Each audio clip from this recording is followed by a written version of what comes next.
यह स्पष्ट निर्मल दर्शन ज्ञान ज्योति स्वरूप है आत्मा, और यह निरंतर अनुभव वेदन में रहता है। चैतन्य का परिणमन दर्शन ज्ञान रूप है। इस विशेषण से चैतन्य को ज्ञानाकार रूप नहीं मानने वाले सांख्य मतियों का निराकरण। क्या है? चैतन्य का परिणमन दर्शन ज्ञान रूप है।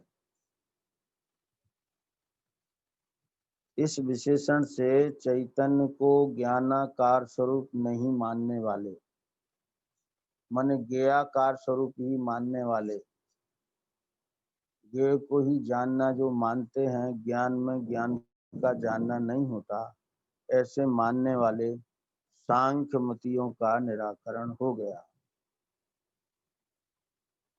और तीसरा वचन है, और कैसा है समय, कि अनंत धर्मों में अति प्रगाढ़ता पूर्वक रहने वाले एक धर्मी पने के कारण जिसका द्रव्यपना प्रकट है, क्योंकि अनंत धर्मों की एक पना ही द्रव्यपना है।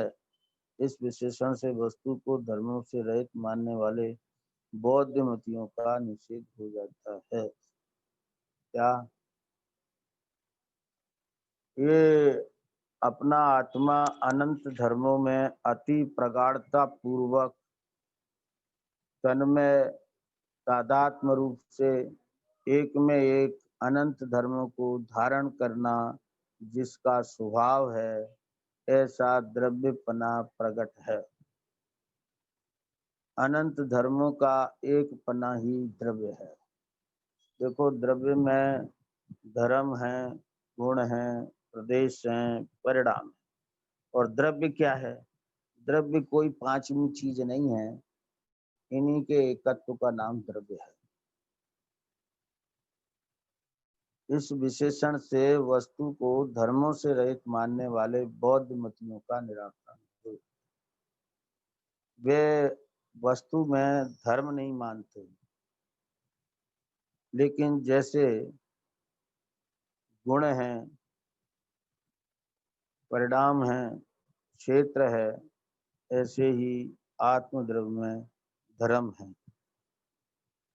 उन धर्मों की एकता को द्रव्य कहते हैं। और कैसा है, ये चौथा वचन है, जिसने क्रम रूप और अक्रम रूप प्रवर्तमान अनेक भावों अर्थात गुण पर्यायों को स्वभावपने से अज्ञान अंगीकार किया है। कैसा है द्रव्य हमारा, कि क्रम रूप से परिणमता है और अक्रम रूप से। अनेक भावों अर्थात गुण पर्यायों को स्वभावपने से अंगीकार किया है, ऐसा यह आत्मा का स्वभाव है। पर्याय क्रमवर्ती हैं और गुण सहवर्ती हैं। उन अक्रमवर्ती पुरुष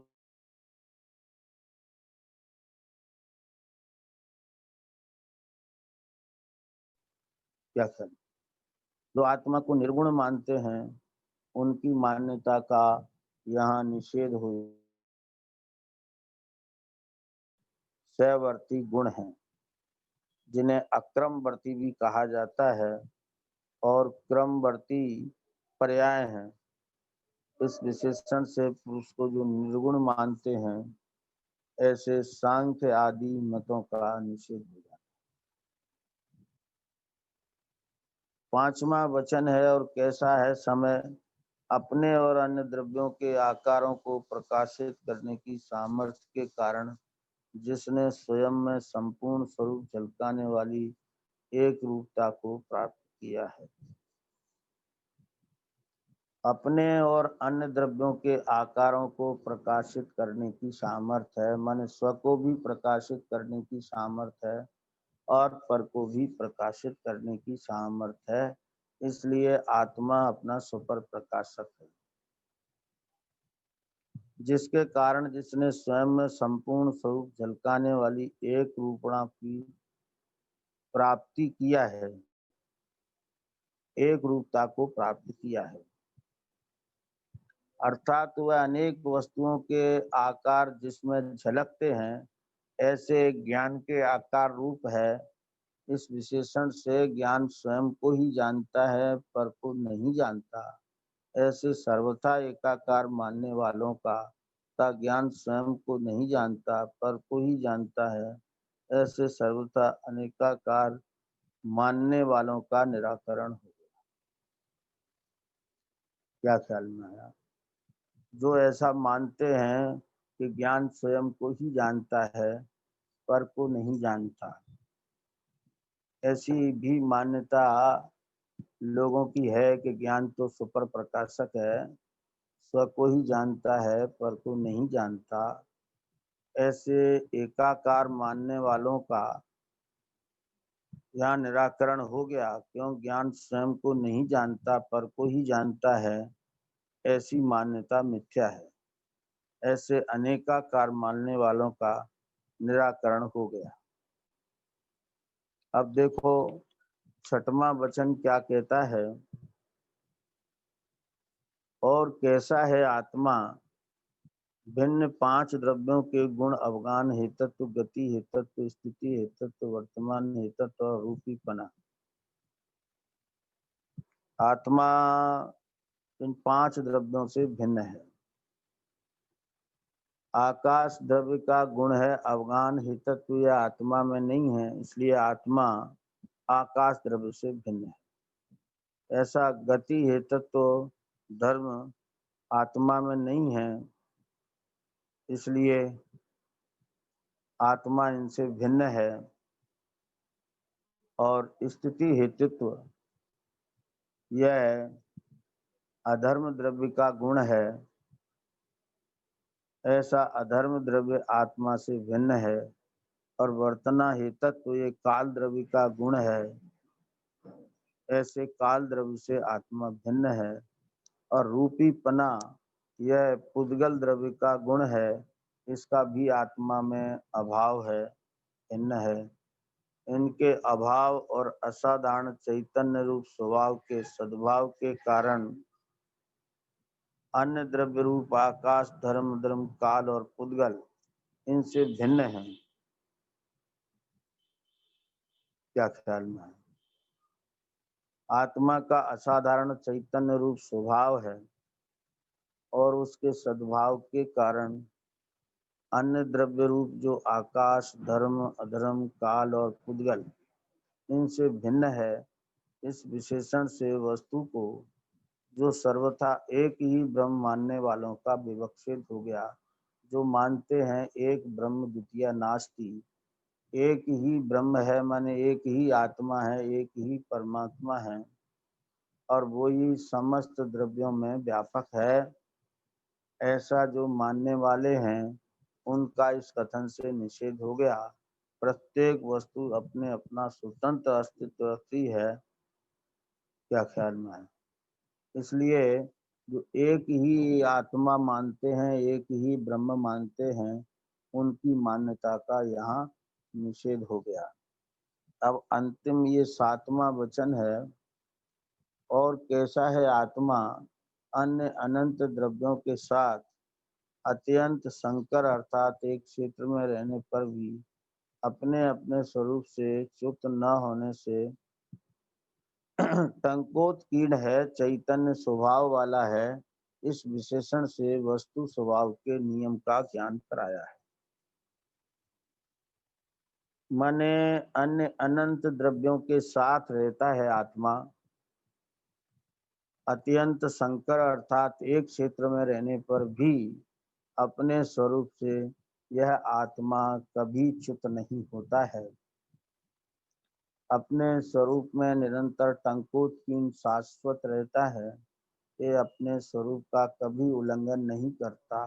कितने ही द्रव्य इसके साथ रहें या न रहें, परंतु ये अपने स्वरूप से कभी भी उसका उल्लंघन नहीं करता। ऐसा चैतन्य स्वभाव वाला इस विशेषण से वस्तु स्वभाव के नियम का ज्ञान कराया है। क्या ख्याल में? इस प्रकार ये सातों वचन आत्मा के स्वरूप का दृढ़ निश्चय कराते हैं, और जो इस प्रकार आत्मा के स्वरूप का दृढ़ निश्चय करते हैं, वे ही वास्तव में समसार को समझ पाएंगे। यहाँ प्रश्न है, पंडित श्री जयचंद जी छाबड़ा ने अनेकांत स्वरूप प्रमाण की बात की है, सो कैसे? समाधान, पंडित श्री जयचंद जी छाबड़ा ने मिथ्या एकांत का निषेध करने के लिए द्रव्य पर्याय रूप अनेकांत को प्रमाण की बात की है, प्रमाण के द्रव्य की नहीं। क्या? पंडित श्री जयचंद जी छाबड़ा ने मिथ्या एकांत का निषेध करने के लिए द्रव्य पर्याय रूप अनेकांत की बात कही है, ये प्रमाण के द्रव्य की बात यहाँ नहीं है। नए प्रमाण में कोई विरोध नहीं है। द्रव्यार्थिक नए अभेद द्रव्य का और पर्यार्थिक नए द्रव्य के ही भेद गुण पर्यायों का तथा प्रमाण अभेद द्रव्य और द्रव्य के भेदों का निरूपण करने में कोई किसी का निषेधक न होने से कोई विरोधक नहीं है। क्या ख्याल है? अभेद द्रव्य और द्रव्य के भेदों का निरूपण करने से कोई किसी का निषेधक न होने से कोई विरोध नहीं है। द्रव्यार्थिक न्याय और पर्यार्थिक न्याय में कोई विरोध नहीं है, बस वो अभेद द्रव्य को विषय करता है और ये पर्यार्थिक न्याय द्रव्य के भेदों को विषय करता है। बस इतना फर्क है कि द्रव्यार्थिक न्याय भेदों को गौड़ कर देता है और अभेद को देखता है, और पर्यार्थिक न्याय अभेद को गौड़ कर देता है और उसके भेदों को देखता है। इसलिए इनमें नयों में कोई विरोध नहीं है, और जो निषेध करता है तो फिर वह नय नहीं रहता है। जैसे द्रव्यार्थिक नय कहे कि आत्मा में भेद ही नहीं है, भेद से भिन्न है आत्मा, तो ऐसा वर्णन करने वाला वो द्रव्यार्थिक नय नहीं है, नयाभास। इसी प्रकार पर्यार्थिक नय अभेद को गौड़ न करके और ये कहे कि वस्तु में तो भेद ही होते हैं, अभेद होती ही नहीं वस्तु, तो फिर वह पर्यार्थिक नय नहीं रहता है। या अभेद से भिन्न है भेद, इस प्रकार जो देखता है तो फिर वह पर्यार्थिक नय नहीं रहता। नय का काम है दूसरे पक्ष को गौड़ करना और अपने पक्ष को मुक्त करना, और जो दूसरे पक्ष का निषेध करता है वह नय नहीं कहलाता।